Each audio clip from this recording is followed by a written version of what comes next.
Modulus of a complex number. आज की इस क्लास में हम लोग बात करेंगे modulus of a complex number. Class 11 का टॉपिक है कॉम्प्लेक्स नंबर का। ओके, अगर कोई कॉम्प्लेक्स है z is equal to a plus I V, z is equal to a plus I V, तो इसके मॉडुलस को हम लोग डिनोट करते हैं ऐसे। मॉडुलस टू वर्टिकल बार्स, ये दो जो वर्टिकल बार हैं उनके बीच में हम लोग z को लिखते हैं, और इसको हम लोग डिफाइंड कैसे करते हैं, root under a square plus b square. A square plus b square means a जो है वो रियल पार्ट है, ए जो है वो रियल पार्ट है किसका, कॉम्प्लेक्स का, प्लस इमेजिनरी पार्ट बी जो है वो इमेजिनरी पार्ट है, इमेजिनरी पार्ट ऑफ जेड का स्क्वायर। बात समझ में आई? ये जो मॉडुलस ऑफ जेड होता है ना, मॉडुलस ऑफ जेड हमेशा यहाँ पे ग्रेटर और इक्वल टू 0 होता है for all z belongs to C। Complex number के फैमिली से अगर कोई भी कॉम्प्लेक्स आप उठा लीजिए, अगर आप उसका मॉडुलस निकालिएगा तो वो क्या होगा, आइदर ग्रेटर और इक्वल टू 0। मींस मॉडुलस ये जो होता है ना वो नॉन निगेटिव टर्म होता है। क्या होता है?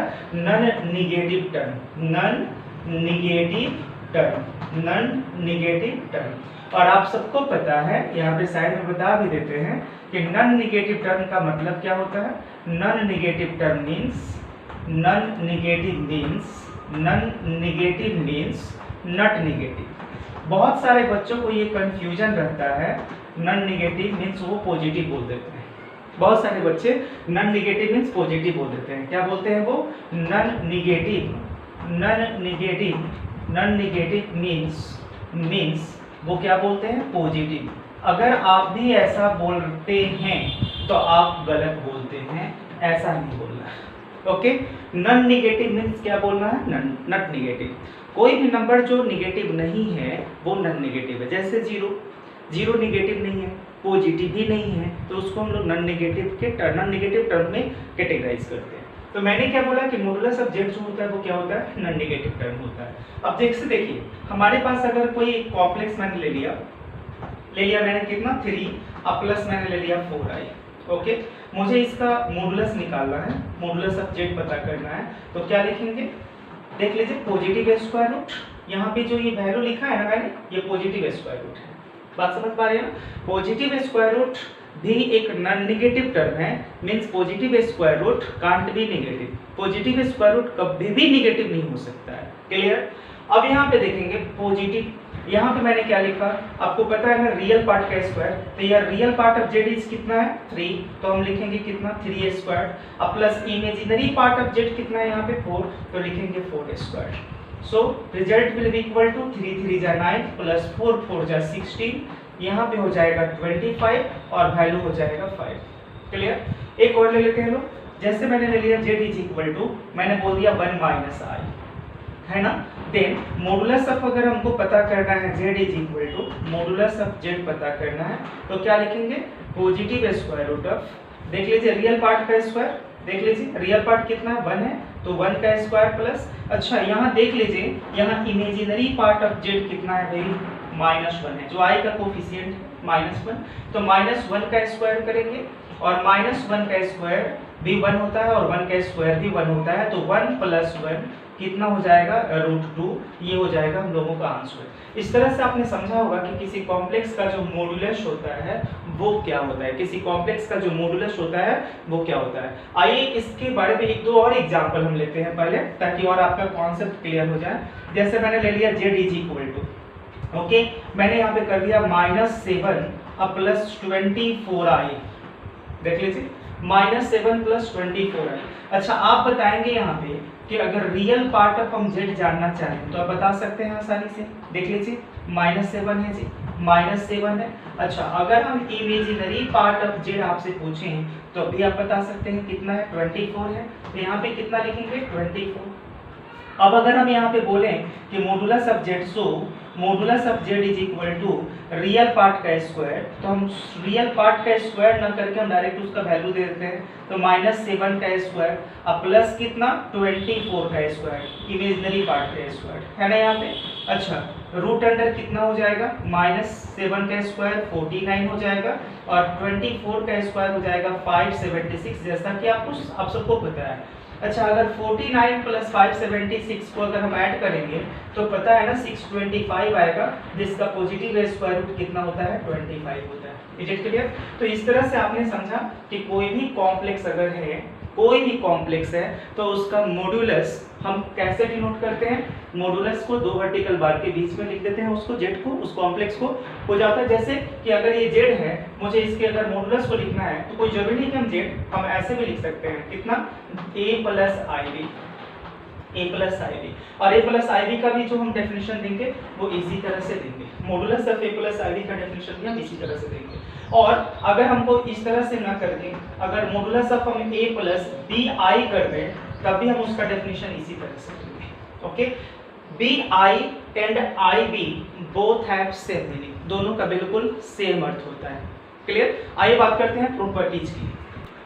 प्रॉपर्टीज में पॉइंट 1 की बात करते हैं, तो उसके पहले हम बता दें, let Z1 Z2 Z3 belongs to C। Complex numbers हैं। C क्या है, सबको पता है, C यहाँ पे set of complex numbers, set of all complex numbers, set of all complex numbers, set of all complex numbers, सभी कॉम्प्लेक्स नंबर्स का सेट रिप्रेजेंट करता है। अब देखिए यहाँ पे पॉइंट पर,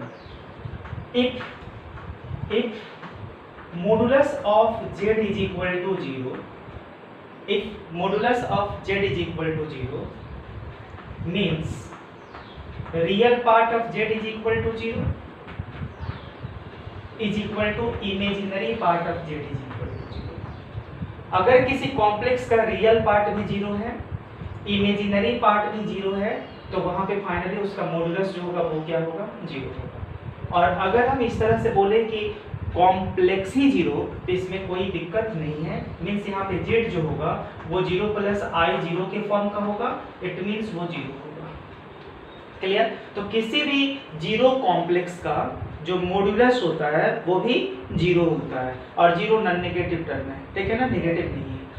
अब चलिए 2 नंबर की अगर हम बात करें, तो आपको पता है कि किसी कॉम्प्लेक्स का हम मॉड्यूलस निकालें, या उसके कंजुगेट का मॉड्यूलस निकालें, या उसके नेगेटिव का मॉडुलस निकालें, या उसके नेगेटिव के कंजुगेट का मॉडुलस निकालें, सबका वैल्यू सेम होगा।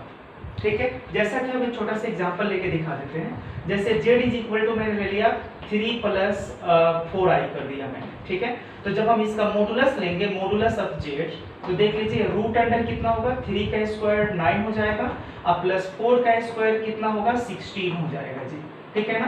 तो ये हो जाएगा 25 और वैल्यू हो जाएगा 5। लेकिन अगर हम z बार ले लेते हैं, कंजुगेट बताया गया है, ठीक है ना, z बार। इसके पहले लेक्चर कॉम्प्लेक्स नंबर के लेक्चर 3 में मैंने कंजुगेट का डिस्कशन किया है। अगर आपने पिछले लेक्चर्स को नहीं देखा है तो उसका लिंक मैंने डिस्क्रिप्शन बॉक्स में नीचे दे दिया है, आप वहां से जाके देख सकते हैं, ठीक है। अगर z बार की बात करते हैं तो यहाँ पे रियल पार्ट का साइन पता है, ज्यों का त्यों रह जाता है, कोई चेंज नहीं होता है, और इमेजिनरी पार्ट का साइन चेंज हो जाता है ना यहाँ पे। तो जब आप यहाँ पे इसका मॉडुलस निकालिएगा, मॉडुलस ऑफ z, तो फिर कितना, रियल पार्ट कितना है 3 का स्क्वायर कितना होगा 9, और प्लस इमेजिनरी पार्ट कितना है -4, और -4 का स्क्वायर भी कितना होगा 16। जब दोनों को ऐड करेंगे तो 25 आएगा, और वैल्यू कितना आएगा 5। तो देख लीजिए इसका भी मॉडुलस कितना है, z का मॉडुलस जितना है उतना ही z बार का मॉडुलस है, उतना ही z बार का मॉडुलस है। अगर आप इसका नेगेटिव यूज कर लेते हैं, -z कर लेते हैं, तो -z कितना हो जाएगा, -3 -4i हो जाएगा जी। और तब आप यहाँ पे मॉडुलस ऑफ -z लेंगे तो रूट अंडर मॉडुलस क्या positive square root of real part of z का square plus imaginary part of z का स्क्वायर। जो रियल पार्ट ऑफ z होता है उसका square plus imaginary part of z के स्क्वायर को जोड़ के अगर हम उसका पॉजिटिव स्क्वायर रूट निकाल देते हैं, वही तो मॉडुलस है। तो आप बताइए यहाँ पे रियल पार्ट कितना है हमारे पास -3, तो अगर हम -3 का स्क्वायर करते हैं और प्लस यहाँ इमेजिनरी पार्ट कितना है -4 का स्क्वायर करते हैं, तो देख लीजिए रूट अंडर 3 स्क्वायर 9, 4 स्क्वायर 16, कितना हो जाएगा 25, वैल्यू कितना आ जाएगा 5। बात समझ में? मतलब modulus of Z, modulus of negative, sorry modulus of conjugate of Z, modulus of negative of Z, modulus of negative of conjugate of negative of Z, सबका वैल्यू क्या होगा, सेम होगा। पॉइंट 3 की बात करते हैं लोग। अगर मैंने यहाँ पे किसी कॉम्प्लेक्स को उसके कंजुगेट के साथ अगर मल्टीप्लाई कर दिया, अगर किसी कॉम्प्लेक्स को उसके कंजुगेट के साथ मल्टीप्लाई करते हैं तो रिजल्ट जो होता है वो मॉडुलस ऑफ जेड के स्क्वायर के इक्वल आता है। क्लियर? 4 नंबर की अगर हम बात करेंगे यहाँ पे, तो किसी भी कॉम्प्लेक्स का जो रियल पार्ट होता है, किसी भी कॉम्प्लेक्स का जो रियल पार्ट होता है, उस कॉम्प्लेक्स के मॉडुलस से आइदर लेस और इक्वल होता है, और उसके मॉडुलस के नेगेटिव से, नेगेटिव ऑफ मॉडुलस से ग्रेटर और इक्वल होता है। सिमिलर केस होता है इमेजिनरी पार्ट के साथ। अगर हम बात करें तो इमेजिनरी पार्ट ऑफ जेड जो होता है वो लेस और इक्वल टू कितना होता है यहाँ पे, मॉडुलस ऑफ जेड, और ग्रेटर और इक्वल टू होता है माइनस ऑफ जेड। देख लीजिए ना यहाँ पे, इसका एग्जांपल हम लेके दिखा देते हैं। जैसे जेड लिया मैंने, जेड कितना है जी, 3 + 4i मैंने कर दिया। बार बार हम एक ही एग्जांपल ले रहे हैं जानबूझकर। चलिए यहाँ पे, ताकि कैलकुलेट करने में आपको आसानी हो, 16 हो जाएगा, तो और यहाँ पे इसका कितना हो जाएगा, 25 हो जाएगा जी, और वैल्यू कितना होगा, 5। अब आप अगर इसके रियल पार्ट की बात करें तो यहाँ पे रियल पार्ट कितना है जी, रियल पार्ट ऑफ जेड कितना है, 3 है, और 3 देख लीजिए 5 से क्या है, छोटा है। देख लीजिए 5 से क्या है, छोटा है। 5 क्या है, मॉडुलस ऑफ जेड है, और उससे क्या है, छोटा है। और यहाँ पे ये -5 से बड़ा है, 3 जो है वो -5 से बड़ा है। -5 क्या है, माइनस मॉडुलस ऑफ जेड है। बात पकड़ में आई? अब चलिए अगली बात करते हैं लोग, अगले पॉइंट के बारे में डिस्कशन करते हैं लोग। Point number 6, 1 2 3 4 5 6। देख लीजिए यहाँ पे, अगर कोई कॉम्प्लेक्स है यहाँ पे, जैसे कोई कॉम्प्लेक्स मैंने ले लिया जेड, ठीक है, और अगर हमने यहाँ पे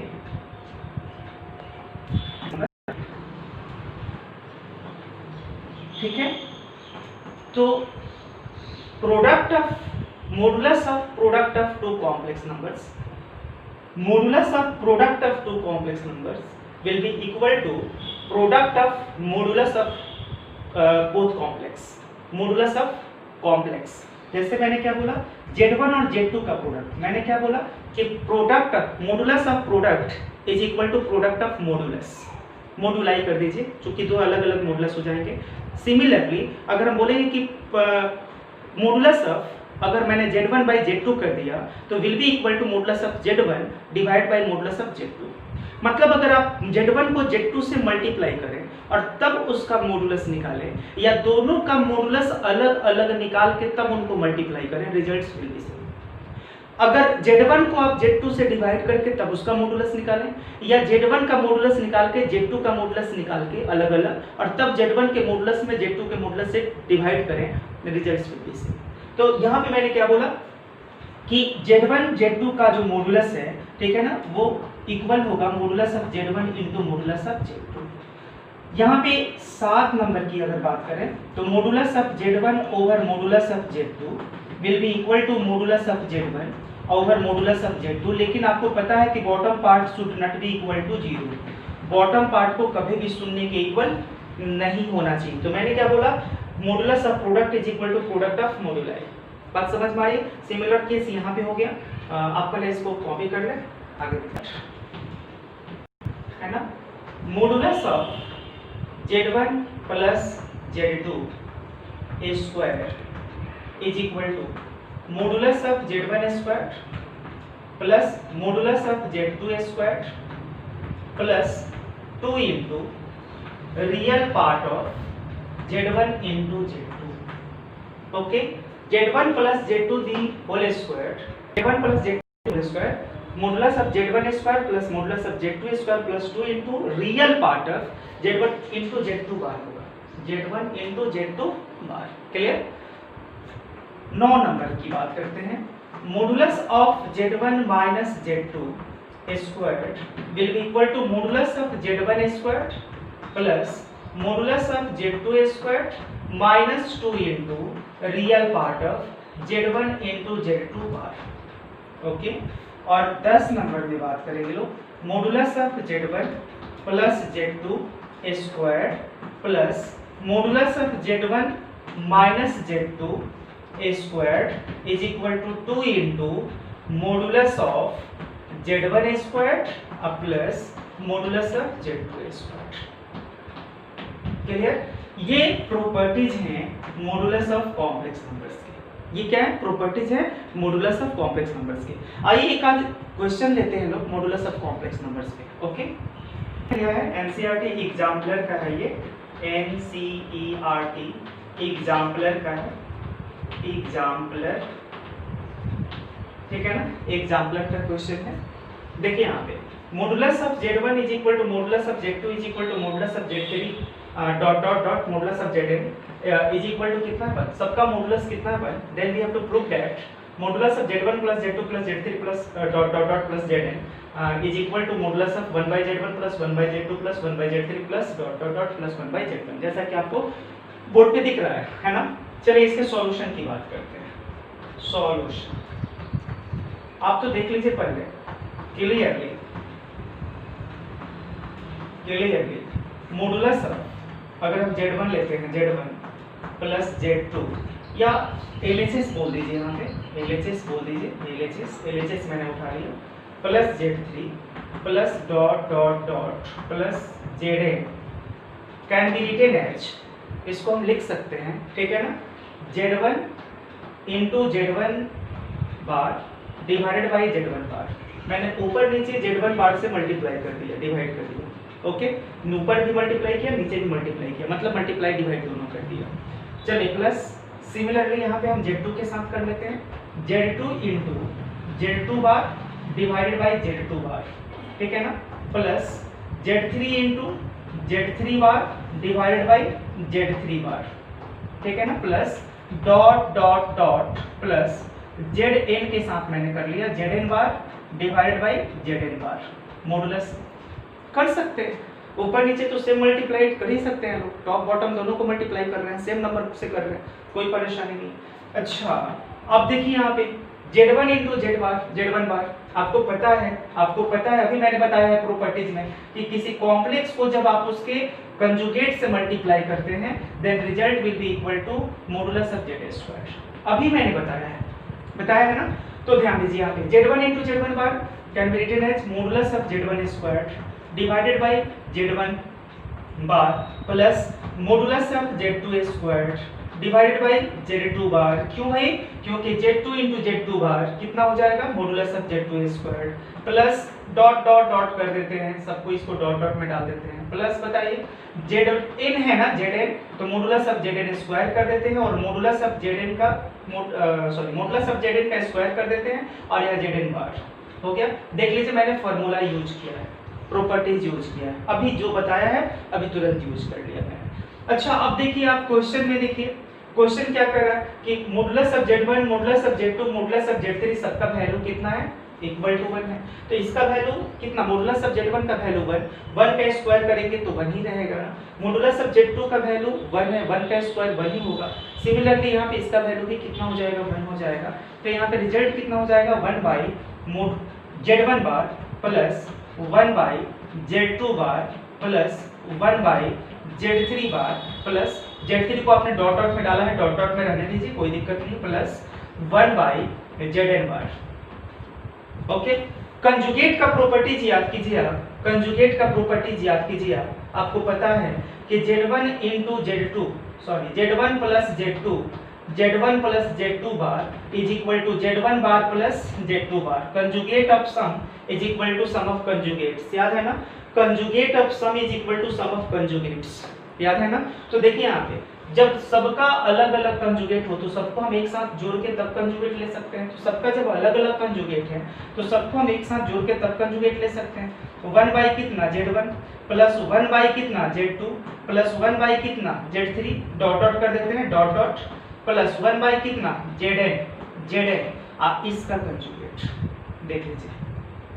कंजुगेट इस मॉडुलस साइन के अंदर की बात हम कर रहे हैं, है ना? मैंने क्या बोला? जो मॉडुलस का सिंबल है उसको छोड़ दीजिए, आप अंदर की बात करें, ठीक है? मैंने क्या बोला कि modulus conjugate of sum is equal to sum of conjugates, sum of conjugates, देख लीजिए सम ऑफ कंजुगेट्स, अंदर की बात है ना? Sum of conjugates, conjugate of sum is equal to sum of conjugates, जो यहाँ पे कंजुगेट की प्रॉपर्टीज में मैंने पढ़ाया है। और इसके पहले भी मैंने बोला है कि अगर कंजुगेट वाला नहीं देखा है आपने तो कॉम्प्लेक्स के लेक्चर 3 में मैंने इसको बता दिया है, अब जाके वहां पे देख सकते हैं। अब चलिए, अब आपको पता है, अभी तुरंत मैंने बताया है कि अगर कंजुगेट आप मॉडुलस लेते हैं कॉम्प्लेक्स का, चाहे आप उसके कंजुगेट का, दोनों वैल्यू सेम होता है। आप किसी कॉम्प्लेक्स का कंजुगेट का मॉडुलस लें या किसी कॉम्प्लेक्स का कंजुगेट लें मॉडुलस लें या उसके कंजुगेट का मॉडुलस लें। मैंने क्या बोला कि modulus of z will be equal to modulus of z bar, दोनों सेम होता है। तो आप इसका मॉडुलस लें या आप ले लें 1/z1 plus 1/z2 plus 1/z3 plus 1/z4 dot dot हम कर देते हैं, सबको जेड डॉट डॉट में इंक्लूड कर देते हैं जेड, देख लीजिए। और यही चीज मुझे यहाँ पे क्या करना है, प्रूफ करना है। और देखिए मैंने यहाँ पे RHS QED कर दिया, RHS मैंने यहाँ पे QED कर दिया।